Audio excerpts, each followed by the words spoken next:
Fellow citizens, the People's Court is now in session. Fellow citizens, the in the course list of our court today, there are no pending litigations on human rights or petitions from citizens against citizens or government. Therefore, the only petition in the court list is a petition against the political parties and their leadership in the crisis of selection process for the presentment of candidates that will enable us to have opportunity to elect our leaders. Don't forget that the leaders we elect are those that will provide job for your children, they will provide health care, they will secure our nation, they will run our treasury, they will determine what happens to our dreams in the next 4 years. Distinguished citizens, it is very, very important that we take this issue very seriously. Nigeria democracy is a collective project of all Nigerians, irrespective of your station, your classification in the community. You have a responsibility to make sure that good leaders emerge. Our job is not only to vote. Our responsibility is also to present ourselves to be voted for. Fellow citizens, the crisis of leadership in Nigeria has metamorphosed into a new phenomenon. And that phenomenon is what will sink the democracy we are trying to practice. And we should all be concerned so that we will speak out. The greatest problem facing our democracy is impunity and lack of respect for the rule of law. Fellow citizens, an organization that hates due process, that abhors the rule of law, cannot engender good governance. You cannot give what you do not have.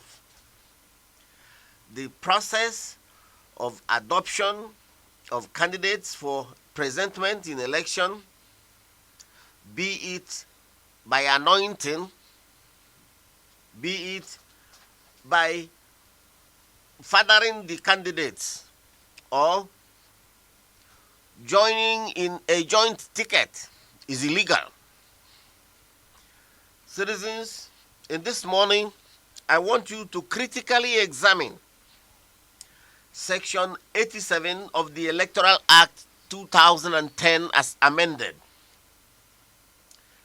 The supreme law on the election of party candidates at any election is the electoral law, and definitely not the political party's constitution and its electoral guideline issued for selection and presentment of their candidates.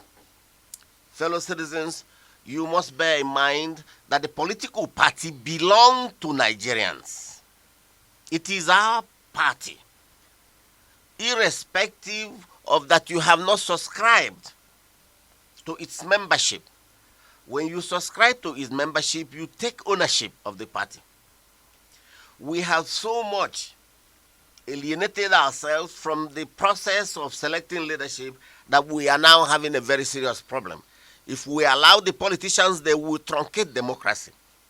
We are critically this morning examining Section 87 of the Electoral Act, and these are the provisions. As the advocate this morning, I will help you to understand the requirements of being a candidate in an election, because we have a duty to make sure that the system is run according to due process. Subsection 1 of Section 87 provides a political party seeking to nominate a candidate for election under this act shall hold primaries for aspirants to all elective positions.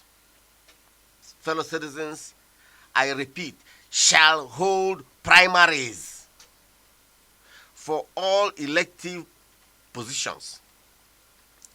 It is imperative that there must be primaries. The procedure for the nomination of candidates by political parties for the various elective positions shall be by direct or indirect primaries. Direct primaries is when the constituent membership, for example, in a ward, will have to present themselves and vote by secret ballot, not standing behind anybody.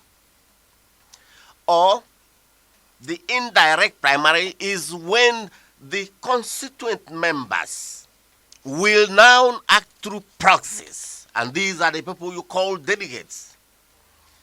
Subsection 3 says a political party that adopts the direct primary procedure shall ensure that all aspirants are given equal opportunity of being voted for by members of the party. Subsection 4 says, political party that shall adopt the system of indirect primaries for choice of its candidate shall adopt the procedure outlined below. I'm going to enumerate these procedures when you opt for a delegate system, not the direct primary. 1. In the case of nomination to the position of presidential candidate, a political party shall hold special convention in each of the 36 states of the Federation and the Federal Capital Territory. They ought to hold special convention in each.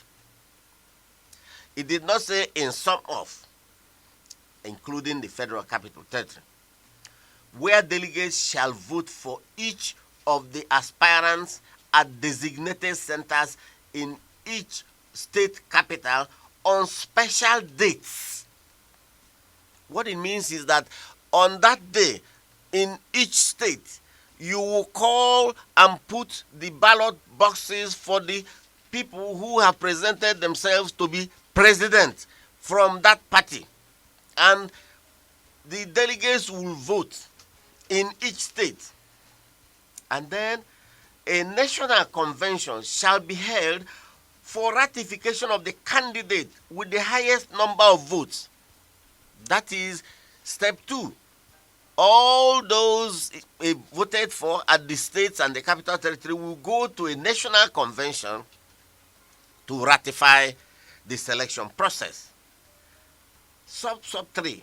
The aspirant with the highest number of votes at the end of voting in the 36 states of the Federation and Federal Capital Territory shall be declared the winner of the presidential primary of the political party, and the aspirant's name shall be forwarded to the commission as the candidate of the party after ratification by the National Convention. I want you to understand clearly that each state must vote, and number of votes for each presidential aspirant within the platform of the party must be recorded. So it's a requirement that every presidential candidate must gain 1 or 2 votes in all, and then aggregate of these votes will be now counting. There is no provision in this section for you to come and make anybody a sole candidate. Subsection B of subsection 4. In case of nomination to the position of governorship candidate, a political party shall, where they intend to sponsor candidates, sub 1, hold special congress in each local government area of the state with delegates voting for each of the aspirants at the congress to be held in designated center on specific dates. It means that all the congress may not be held simultaneously within the state. Sub 2. the aspirant with the highest number of votes at the end of voting shall be declared the winner of the primaries of the party, and the aspirant's name shall be forwarded to the commission as the candidate of the party for the particular state. There is no provision for adoption by consensus or whatever name or nomenclature you decide to now create. Subsection C. In case of nomination of the position of a senatorial candidate, House of Representatives and State House of Assembly, a political party shall, where they intend to sponsor candidates, do the following: hold special congresses in the senatorial district, federal constituency, and the state assembly constituency, respectively, with delegates voting for each of the aspirants in designated center on specified dates. Sub 2. The aspirant with the highest number of votes at the end of voting shall be declared the winner of the primary of the party, and the aspirant named shall be forwarded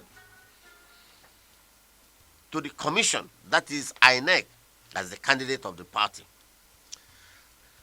In the case of the position of chairmanship candidate of an area council, a political party shall, where they intend to sponsor candidates, in this particular window, the election for councillorship is within the precinct and the parish of our state electoral commission. For purposes of what we are doing this morning, I will have to overlook that. In the case of political parties that adopts the system of indirect primary, remember that the system that is available for the political parties is the indirect and direct primaries, and you must understand that system. Indirect means where you use proxy, you use delegates. But the direct primary is where the constituent membership of that political party. You know, most of the political parties do not have register. A political party appointee, that is people who are in government offices like commissioners, directors, board chairmen, at any level, shall not be a voting delegate at the convention or congresses of any political party for the purposes of nomination of candidate for any election. If you see a commissioner voting or becoming a delegate, it is a ground to nullify the selection process. I want us to look at critically subsection 9 of section 87 of the Electoral Act 2010 as amended. That section is pregnant. Subsection 9 says, where a political party failed to comply with the provisions of this act in the conduct of its primaries, its candidates for election shall not be included in the election for the particular position in issue. Why that section is pregnant is that this section has been interpreted even by the Supreme Court of Nigeria. That is the section that would have empowered INEC when things did not follow due process to intervene. But the wise men in our courts said that you cannot. It is only the party. They have overruled subsection 9 of section 87 in many decisions by the Apex Court. Then it leaves us with subsection 10 and subsection 11. And I'll go to subsection 10. Notwithstanding the provisions of this act or rules of a political party, an aspirant who complains that any of the provisions of this act and the guidelines of a political party has not been complied with in the selection or nomination of a candidate of a political party for election may apply to the Federal High Court or the High Court of a state for redress. The distinction here is in a state where there is no federal high court, you can go to a state high court. But in a state where there is federal high court, you go to a federal high court to seek redress. This provision empowers those who were aspiring for that particular position, but have eliminated the authority of ownership of the party from the constituent membership to attack the undue process in selection process. It is important that we must understand that the ownership structure gives us the locus standi in law to challenge what the leadership of our party is doing, but they have denied us that opportunity. The only way you can complain is that you are an aspirant for that election, and the Supreme Court have also gone further in Chime's case against one of the contestants to say that you must have participated in that particular primary designated in such specific centers. Fellow citizens, in subsection 11, there is also another proviso which says nothing in this section shall empower the courts to stop the holding of primaries or general election under this act pending determination of the suit. In other words, what it says is that if you have complaint that the process was not being followed according to law, and you decide to go to court, your remedy will reside in what happens after the election. In such cases, we know that some of the people who are occupying this office will stay in office until the tenure, and then the court will turn around and tell you that it has become academic. These are some of the issues we need in the reform process that we ought to introduce. Fellow citizens, I want to hinge this critical examination this morning in the People's Court on leadership and impunity in our system, which is now going to impinge in our democratic process. Fellow citizens, in the court this morning, I will want you to know the members of the panel, starting with Mr. Osahon. Sir. Good morning. My name is Osaroge Ogbon. Good morning and welcome to the program. I am Bonnie Amal. Fellow citizens, we now need to see how we can engender better democracy, and I will call on Osahon to make the first contribution before we call in the jury. Okay. It's good. I'm going to give a very, very short contribution. And the topic this morning is crisis of leadership in Nigeria, consensus candidates and automatic re-election nomination. They are tools in the hands of politicians to undermine Nigerian democracy. And I would refer to one or two things. You know, some time ago when I was having a discussion with someone, when someone was on, I think it was on social media, and someone was boldly saying that it's okay that we leave, the political parties to do what they want. There is already a plan. Let's have this particular person rule, and then in 2018 or in 2020, then we'll have this person take over from him, so that's the plan that we have already. So I asked the person, if we already have that plan, for who's going to be ruling in 2018, then why are you then voting? Or if you already know who's going to be taking over from this person in 2020, if this is your plan already, let this person go as vice president to this person, and then in 20 whatever, this person takes over from him. Then why do you have to vote? Why then do we have INEC? If we already have it, why can't we just have a list and draw their names and say, okay, it's your turn, you go.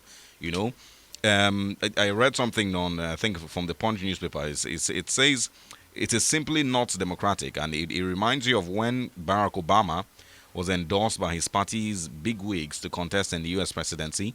The party never excluded Hillary Clinton from its primaries. They still went ahead and carried out primaries.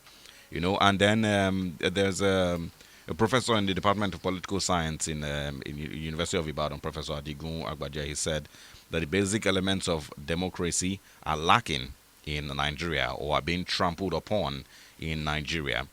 He says, I don't think we are close to democracy at all. Whether you have an automatic ticket, consensus, or primaries, the processes are the same. His problem is they are not going to give you candidates that are credible. They're going to give you candidates that are anointed. And according to Chief Bola Ige, he says that they are fingers of the same leprous hand. According to Chief Bola Ige, or the late Chief Bola Ige. The issue of consensus can only apply when everybody is given a level playing ground, and that includes the electorate. Okay, in a situation where some people just decide on who should run for certain positions without taking into cognizance others, including the electorate now who are aspiring to run for the same position, then it is dictatorial, authoritarian, and not democratic. And that is the situation. That is the way that I see the whole consensus candidate, an automatic re-election nomination. I will now pass on the forum to the platform for Barrister Malu to make his contribution. Thank you very much, the forum advocate. There's no doubt that the crisis of leadership in Nigeria today as a result of consensus candidate and automatically election of candidates for 2015 general election. Crisis indeed. If we should be guided by the Black Laws Dictionary, the 7th edition, the sees consensus as an agreement of people in contending position. The question, therefore, is in the country today, in Nigerian politics today, for the consensus candidates so far, do they sit in a round table conference to agree among the aspirants to that particular position? Take for instance, our president, His Excellency President Jonathan, has just declared his intention to contest the 2015 election. Before then, the party National Executive Committee had already agreed that he should be the only candidate of the party. By consensus, who are those other aspirants in the PDP who might have sat down with Jonathan to agree to concede the position to him? I must stop you at this point. The critical issue is that the Supreme Law has no provision for what they are doing, and that is what we need to examine, because today the only way that the members of the party can cancel the selection process of President Jonathan is to go to court. But you must be an aspirant. Yes, when it has been nipped on the board, as of today, there's no other aspirant for the presidential seat in the PDP. So Nigeria must reject it. Yes, and in rejecting it, it will involve proactive measures by bodies like Movers Nigeria and other non-governmental organizations who are willing to test out the provisions of the electoral law vis-a-vis the provisions in the Constitution that guarantee your fundamental right to aspire for any position in the country, position that is within your age, qualification, and guaranteed effectively by the Constitution. There's crisis of leadership in this regard, in that by consensus approach and manipulation by the caucus of the party, the implication also is that you may never get the best of the leadership. You may never get the best of the leadership when the process has been truncated, when the process has not been allowed to go through its normal process. The implication again for us is that we are not deepening democracy. We are not strengthening the gains of democracy, which has been constant since 1999. How can we, 15 years after, and we won't allow aspirants to test out their popularity through the primaries, and we are settling for consensus? Consensus should not be the best for the country. Level playing ground should be given to all aspirants. Forum advocate might stop here so far. Okay, and now the lady in the forum, Zaba, please, would you make contributions? from this thing, it said consensus is a general agreement. So I said it's not in the law. yes. So he cannot. He said it's a general. But I since the people, they just put up themselves for re-election. So it's better the word consensus should be removed, because it's never a general agreement. You understand? That's another aspect of it. So where I'm coming from now, the undermining aspect, the politician, they really made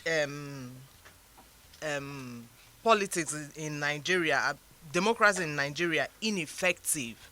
Now, from advocate, from your analysis, you said that for presidential candidature, you said a convention must be held in the 36 states.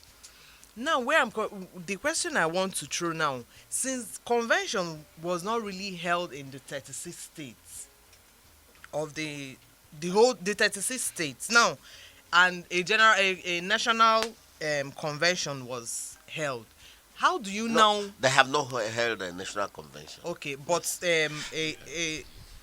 okay, since the But convention was not held in the 36 states. No, the for a presidential candidate, the provisions of Section 87 of the Constitution of the Electoral Act is the supreme law that will guide the parties. It says a party seeking to nominate candidates for election under this act shall hold primaries for aspirants to all elective positions.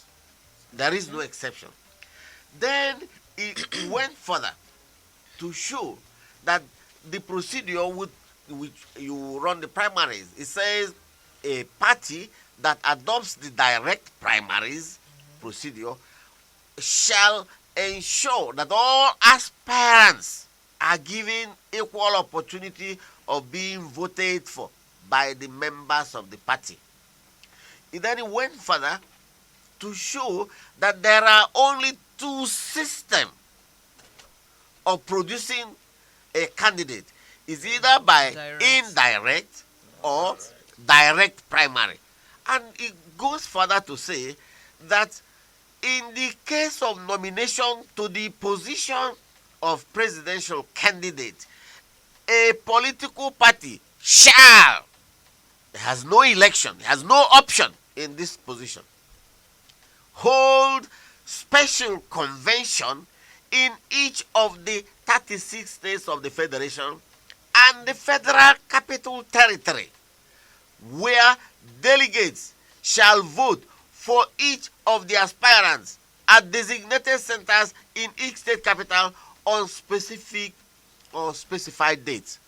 The PDP have decided to look the other way and continue with impunity. They have not done this provision. And that is the critical, the turning point in our democracy. Yes, the forum advocate does no doubt that this provision of the Electoral Act, Section 87, is being undermined by almost all the political contenders, including PDP and the APC. Because so far, we are hearing about consensus candidates also developing or being canvassed in other parties apart from PDP. There's no doubt again that the Electoral Act is supreme as far as the process of selection of the candidate, particularly the presidential candidates for the election next year, is to go by. The word shall is commanding. The word shall is imperative. The word shall is inevitable. And the implication for us is that testing the violation of this aspect of the Electoral Act, Section 87, by the political parties in the law court. And I think the limitation we have is the case of Egolum against Obasanjo. That case must be revisited if we must deepen democracy, where the only person that can contest the result of an election is a person who participated in the election. is a very narrow construction of our laws. So that decision must be revisited by the Supreme Court if we must deepen democracy. Because the party bureaucrats are very naive people, very ignorant Nigerians that don't understand the rule of law. They have legal sections and they're only running around collecting money. At times when they understand the provisions of the law and they know following it strictly will not be in their interest, they tend to undermine. Yeah, and this is exactly what is happening now. What we want to see is that before you can go to the court for the interpretation whether these sections are followed, there is another caveat that you must be an aspirant. When opportunities are not being given. So these are the things that the people in the National Assembly have gone there to make law for themselves. Exactly. So it is important that Nigeria must critically be involved in the system of governance. Otherwise, you cannot get anything better from what we've been seeing all these years. Nothing will change. And fellow citizens, in the discourse in the People's Court this morning was a critical look of Section 87 of our Electoral Act 2010 as amended. Fellow citizens, in my community where I come from, in Anambra State, Nobi to be precise, there is a saying that no dada bunane esomuo. You really cannot pound the yam except there's pisting and that odo. I am creating opportunity that young men and women will criticize our community and the way we are being led. And also, I put myself into limelight. I have deep knowledge of what I'm talking about. You must be the prefect of your class before you can come to advocate for change. I am very happy this morning that we also have critical minds who feel that their interests, I'm also encroaching to narrow their interests in this quagmire of bad governance. Fellow citizens, our brand of democracy in Nigeria is responsible for the decline in the lives of Nigerians and our poor economy. Democracy is embedded in rule of law, the promotion of due process and transparency, and honor. The leadership question in Nigeria is compounded by political parties, reducing leadership to pressure group influence, money, zoning, and ethnicity, devoid of issues and character of the candidates. The Nigerian elite must not shy away from the responsibility of challenging these people who have dominated our lives and made things very difficult. We all owe it to ourselves and this nation to make contribution and criticize the system. No matter whatever the price is, the challenge of leadership in Nigeria calls for good men with ideas to speak up, irrespective of your station, whether you're a bishop, whether you're a priest. I don't want to discuss the characteristics of your profession. But please, if you don't like the heat, get out of the kitchen very soon. Any priest that decides to put himself in harm's way in our political development will become a target. Criticize you and tell you that you also have limitations, and if you so desire, you become a political party and create platform. Fellow citizens, this country belongs to all of us. We owe ourselves a duty to create an enabling environment so that you can raise your children and give them better life. Citizens, this court on this moment will rise.